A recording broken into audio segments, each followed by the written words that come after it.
Teka-teki prahara dalam rumah tangga Septia Yetri Opani dengan Putra Siregar kini mulai terkuak satu demi satu. Ya, sempat menutup rapat akar permasalahan yang membuat dirinya mantap menggugat cerai Putra Siregar. Kini, Septia akhirnya buka-bukaan soal dugaan perselingkuhan yang dilakukan suaminya itu.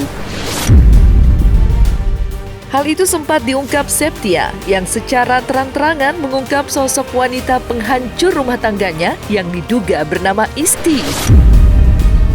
Dalam live-nya yang sempat heboh beberapa waktu lalu itu, Septi menyebut bahwa sosok wanita tersebut adalah mantan karyawannya sendiri. Tak sampai di situ, kemarin saat ditemui di Pengadilan Agama Jakarta Timur, Septia pun akhirnya meluapkan semua rasa kecewanya atas hubungan gelap Putra dengan Isti yang baru ia ketahui yang sudah terjalin selama setahun lamanya. Itu benar. Karena yang saya sampaikan ya nggak mungkin berita bohong dong. Dan semua yang saya itu ya karena ada bukti-buktinya. Benarkah orang ketiga itu mantan karyawan? Iya, sudah cukup lama. 1 tahunan. Oh, 1 tahunan belakangan. Oh, saya Ya, segitu. pernah ke rumahnya sih. Kalau bisa diselesain baik-baik, karena saya nggak mau keributan ya. Nggak mau keributan, kamu maunya gimana? Nah, tapi pas ketika saya di sana, ya justru saya malah disuruh pulang. Mungkin saya udah nggak bisa nahan ya. Sementara dia harus ngelindungin orang lain, bukan saya yang dilindungi. Ada, dia bilang kalau itu yang buat kamu puas ya udah lakuin aja, dia bilang. Tapi anak-anak kita yang bakal jadi korban. Iya, anak-anak kita bakal jadi korban, tapi penyebabnya ya karena kamu nggak bisa nahan diri kamu. Saya juga nggak bisa nahan diri saya karena saya harus mikirin anak-anak saya. Saya harus kerja sekarang. Terus belum lagi mikirin tentang ini, persidangan ini gitu. Ya itu sih aku juga lagi bingung, maksudnya selama perjalanan aku masa nggak ada baiknya kan susah ya, maksudnya ketika marah tapi semua kebaikan itu hilang gitu, bingung juga gitu. Jadi ya sekarang banyak-banyak bersabar sih bang, bingung juga jawabnya, maksudnya kayak saya pun mau memulai atau apa ya kan udah ngebangun semuanya kan gitu, anak 3 juga kecil-kecil kan. Gak tahu deh kalau dampak gimana ya, sebenarnya itu tergantung diri sendiri juga, dia bisa nahan nggak gitu. Dampak teman atau enggak sebenarnya pengaruh juga. Kalau teman ya, teman yang baik pasti bakal ngaruh ke yang baik. Kalau teman tidak baik pasti ngaruhnya juga ke tidak baik. Dan walaupun dia sama orang yang tidak baik, kalau imannya kuat itu nggak bakal terpengaruh. Nggak tahu mereka udah selesai apa belum, karena kan saya nggak ngikutin nih, saya nggak ada di rumah, saya nggak tahu mereka udah selesai atau masih. Itu karena saya bener-bener capek ya. Capek itu saya harus nyari rezeki ya buat anak-anak saya. Yang kemarin katanya dia udah transfer duit, itu baru transfer itu bulan ini. Jadi kalau dia ngomong, saya harus selalu ngasih kok. Iya, selalu ngasih. Tapi kan kemarin ada yang enggak. Dan itu baru ditransfer itu bulan Februari ini. Insya Allah saya ada bukti transfernya juga ya, tapi saya lebih sering cash sih sama istri. Jadi untuk kebutuhan Desember diambil di tanggal 1 Desember. Nah, tapi untuk kebutuhan Januari itu memang diambil di akhir Desember gitu. Ada kok bukti transfernya gitu. Tapi saya udah deh jangan sampai balas pantun ini segala macam, gimana pun kan Septia masih istri saya kan. Masa kita balas pantun gitu. Masa kita ya gitulah saling benar membenarkan, karena mau gimana pun harapan saya ya semua baik-baik lah.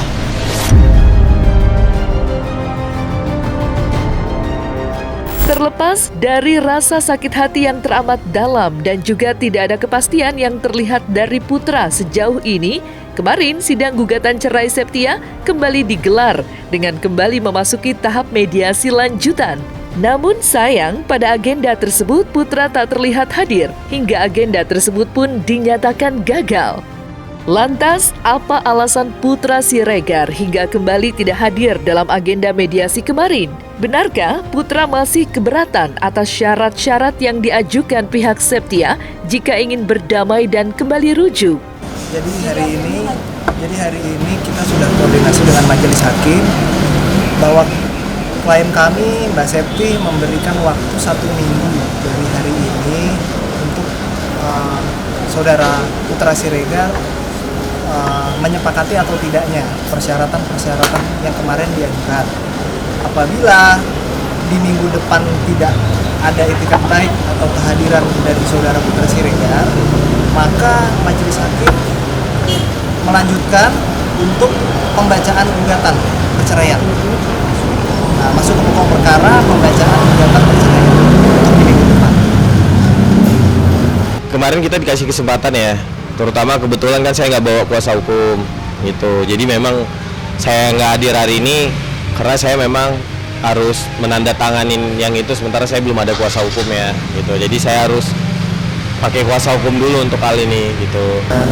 Dan tidak tahu bagaimana kedepannya harus seperti apa. Makanya kita sudah memutuskan, Mbak Septi juga sudah memutuskan bahwa kalau memang tidak ada perdamaian dari apa yang sudah diajukan oleh Mbak Septi di 2 minggu lalu, ya makanya proses gugatan akan terus berlanjut. Kenapa sih Bang lalu Bang? Iya, karena persyaratannya kan banyak banget ya, bener-bener banyak gitu. Ya, iya, takutnya ya mau kayak gimana pun saya sekarang sedang ini sih, ya perjuangin lah. Cuman kembali lagi persyaratannya itu kan lumayan lah gitu loh, isinya luar biasa lah. Kalau untuk kebaikan bersama kayaknya itu tidak banyak, apalagi nih ngomong tentang keluarga. Jadi sama-sama tidak dirugikan. Itu ngomong tentang keluarga, tentang anak, tentang saya, tentang suami saya. Jadi kalau menurut Bang Putra banyak, ya berarti menurut Bang Putra itu berat. Tapi menurut saya kalau untuk kebaikan keluarga itu tidak berat sih. Waktu saya datang juga kan majelis hakim bertanya kan, Putra Siregar apa mau rujuk? Tentu hakim yang mulia, saya pastinya mau rujuk kan, anak-anak saya masih kecil-kecil. Tanya juga Ibu Septia Yatriopani mau rujuk, mau, tapi dia harus menuruti persyaratan saya gitu, memenuhi persyaratan saya. Tadi saya masih positive thinking, saya mikirkan persyaratannya yaitu tidak ada kekerasan dalam rumah tangga gitu, tidak adanya perselingkuhan atau nikah lagi atau gimana gitu kan. Ternyata ya persyaratan banyak banget, tebal banget dibuat, dan itu ya nggak mau saya open dulu lah, karena ini sekali lagi saya nggak mau berbalas pantun, karena ini kan menyangkut keluarga saya, menyangkut rumah tangga saya. Jadi sebenarnya tadi saya memilih diam sih gitu, cuman saya harus menghargain orang abangnya juga gitu yang udah nunggu saya keluar masjid gitu. Jadi ya ini bentuk saya menghargain kerjanya orang abang juga sih gitu. Makanya sebenarnya saya pinginnya diam dulu lah, sabar gitu. Bertanya seperti itu kita juga nggak ngerti, ya kan? Karena sampai sekarang kami kan selalu berulang kali bilang kan bahwa tidak ada komunikasi, tidak ada maksud atau keinginan untuk bertemu, baik dari pihak kuasa hukum ataupun dari pihak Putra Siregar terhadap Mbak Septi, itu juga tidak ada. Makanya kenapa ini seakan-akan semakin berlarut-larut. Sebenarnya pihak Mbak Septi pun, pihak kami pun juga tidak mau seperti ini. Tapi kan Putra Siregar kita juga nggak ngerti harus bagaimana, ya kan? Maunya seperti apa, kan gitu. Makanya hari ini kita sudah putuskan, Mbak Septi pun sudah putuskan bahwa di minggu depan itu adalah kesempatan terakhir. Iya bener, jujur ini pas banget, aku lagi makin rindunya gitu beberapa kali.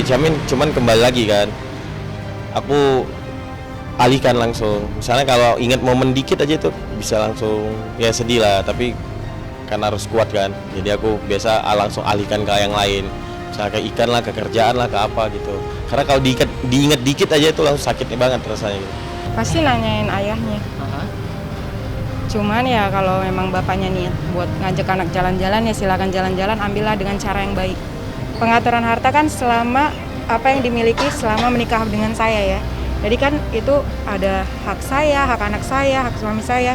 Maksudnya bukan buat saya loh, ini buat kita bersama gitu, harta bersama. Jadi kalau ngomongin masalah aset, ya ini kan buat sama-sama loh, bukan buat pribadi sendiri gitu. Karena kita punya anak, punya masa depan buat anak-anak kita. Saya, suami saya, bukan untuk diri saya sendiri.